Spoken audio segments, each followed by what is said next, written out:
Welcome to unique GK channel. Hi friends, నమస్తే. ప్రపంచంలో అత్యంత విలువైన కంపెనీగా ఎన్విడియా అంటే ఎన్విఐడిఏఐ ఏంటి ఈ ఎన్విడియా?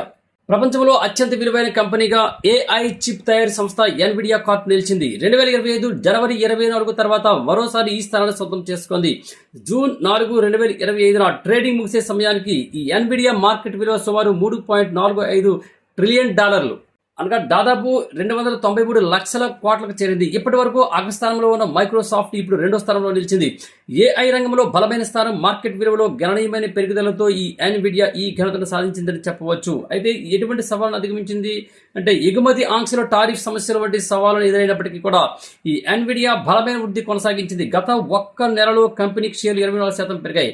గత 2 నెలలుగా షేర్లు జోరు కొనసాగడంతో కంపెనీ మార్కెట్ విలువ సుమారు $1 ట్రిలియన్ మేరకు పెరిగింది.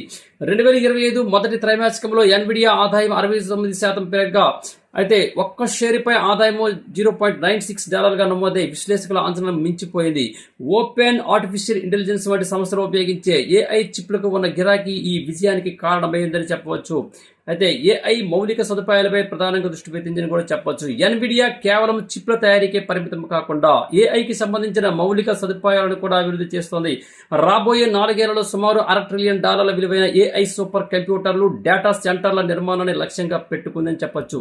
ప్రపంచంలో అతిపెద్ద ఏఐ డేటా సెంటర్ 2025 మేలో ఎన్విడియా స్టార్గెట్ యుఏఈ అనే ప్రాజెక్టును ప్రకటించింది. ఈ ప్రాజెక్టు ద్వారా అబుదాబిలో ప్రపంచంలోని అతిపెద్ద ఏఐ డేటా సెంటర్ నిర్మించనుంది.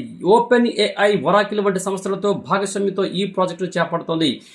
ఎన్విడియా గతంలో 2025 జనవరి 24 ప్రపంచంలో అత్యంత విలువైన కంపెనీగా నిలిచింది. అయితే ఆ తర్వాత స్థానాన్ని కోల్పోయింది.